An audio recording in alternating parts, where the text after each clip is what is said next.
ஒவ்வொரு படம் எடுக்கும்போது அந்த படம் மற்ற இயக்குநர்களுக்கு இருக்குமா இல்லைன்னு எனக்கு தெரியாது.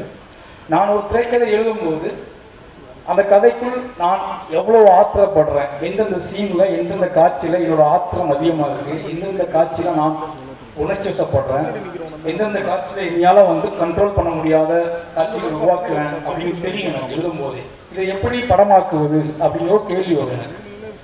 அப்புறம் நான் என்ன பண்ணுவேன்னா, பொதுவாக எல்லா இயக்குநர்களும் எல்லா திரைக்கதை ஆசிரியர்களும் தன் மனம் போன போக்கில் எழுதக்கூடிய ஒரு கலை வடிவமான திரைக்கதையை நான் ஒரு நாளும் என் மனம் போன போக்கில் எழுதியதே கிடையாது. அப்படி எழுதுக்கான சாத்தியக்கூறுகள் இந்த தமிழ் சினிமாவிலேயோ நம்ம சமூகத்திலோ இல்லை. ஏன்னா அண்ணன் சொல்ற மாதிரி எதிரிகளை ஜனநாயகப்படுத்த வேண்டும்னு சொன்னார்ல, அவர்களை மனதில் வைத்து தான் ஒவ்வொரு திரைக்கதையும் உருவாக்கும். அப்போ நான் ஒரு முக்கியமான சீன் சொல்லப்போனால் மாமன்னன் இன்ட்ரோல் பிளாக் ஆகட்டும், இல்லை பரியங்களுக்கு மேலே அந்த அப்பா ஓடி வர சீனாக இருக்கட்டும், இல்லை கர்னலில் அந்த பஸ்ஸு உடைக்கப்பட்ட சீனுக்கு அப்புறம் அந்த அப்பாவும் பையனும் அந்த பையனை கூட்டிகிட்டு வெளியே போவதாக இருக்கட்டும், எல்லா சீன் எழுதும் போதும் அந்த சீன் படமாக்குறதுக்கு முந்தின நாள் நான் என்ன பண்ணுவேன் அப்படின்னா, அது மட்டும் இல்லை, எப்பெல்லாம் என்னோட மனம் உடைப்பட்டு இந்த காட்சியை நம்மளால் வெளியே கொண்டு வர முடியுமா, சென்சார் அலோவ் பண்ணுவாங்களா, இல்லை இந்த காட்சி வெளியே வந்தால் நம்மளை என்ன மாதிரி பார்ப்பாங்க, என்ன மாதிரியான விமர்சனங்கள் நம்ம மேலே வரும், அப்படி எல்லாத்தையும் யோசித்து டிஸ்டர்பன்ஸ் ஆகும்போது நான் பண்ணுற ஒரே வேலை அண்ணன் திருமாவோட வீடியோக்கள் எல்லாமே பார்ப்பேன். என்ன அப்படின்னா, அந்த வீடியோக்குள்ள எங்கிட்ட இருக்க ஆத்திரத்தை விட அதிகமான ஆத்திரம் இருக்கும், அதிகமான ஆவேசம் இருக்கும், அதிகமான ஒரு பாய்ச்சல் இருக்கும். ஆனால் என்னன்னா, நிதானம் முக்கியமாக இருக்காது. அடுத்த தலைமுறைக்கு கடத்த வேண்டிய நிதானம்.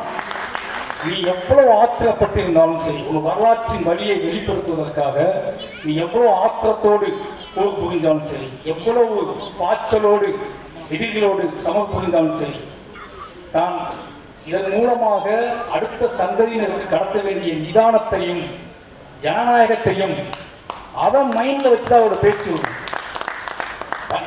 நிறைய நாள் ஆச்சரியப்பட்டிருங்க, 1.5 மணி நேரம் பேசுவது ஆக்ரோஷமாக இருக்கும் அந்த பேச்சு. ஆனால் ஒரு நூலிலை கூட நிதானம் தவறிய பேச்சு இருக்காது. என்கிட்ட நிறைய பேர் சொல்லுவாங்க, நிறைய பேர் வருத்தப்பட்டுருவாங்க, நிறைய பேர் பேசுவாங்க, நீ ஏன் இன்னும் உனக்குள்ள ஏன் இவ்வளோ நீ இன்னும் ஏன் வருத்தத்தோடய இருக்குன்னு கேட்பாங்க. அந்த நிதானத்தை கற்றுக்கொள்வதற்காக நான் முயற்சிக்கிட்டே இருக்கேன். நான் இன்னும் சொல்கிறேன், பெரிய பெருமான்லையோ கர்ணன்லையோ மாமன்னன்லையோ நான் என்னோட கோபத்தை காட்டவே இல்லை. ஓகேங்களா? என்னோட கோபம்ங்கிறது அளவிட முடியாது. என்னோட கோபத்தை திரைக்கதை வடிவமாக மாற்றவே முடியாது. திரைக்கதை வடிவம் ஜனநாயகமான ஒரு விஷயம்.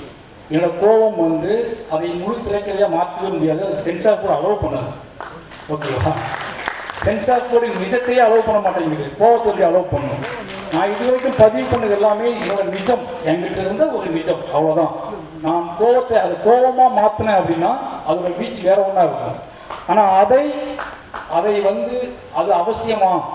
அதை விட அவசியம் வருகிற தலைமுறைகளுக்கு, வரப்போகிற தலைமுறைகளுக்கு நாம் நிஜத்தை சொல்வதன் மூலமாக, நம் வழியை அவர்கள் கடத்துவதன் மூலமாக அவர்களை ஒட்டுமொத்தமாக தயார்படுத்துவது. இந்த சமூகத்தில் நுழைவதற்கு முன்பாக நீங்கள் தெரிந்து கொள்ள வேண்டிய மனிதர்கள் யார், நீங்கள் தெரிந்து கொள்ள வேண்டிய சமூகம் எப்படிப்பட்டது என்பதை புரிந்து கொள்ள வைக்க வேண்டிய கடமை எனக்கு இருக்கு நம்ப வச்சது திருமானோட பேச்சுக்கள்.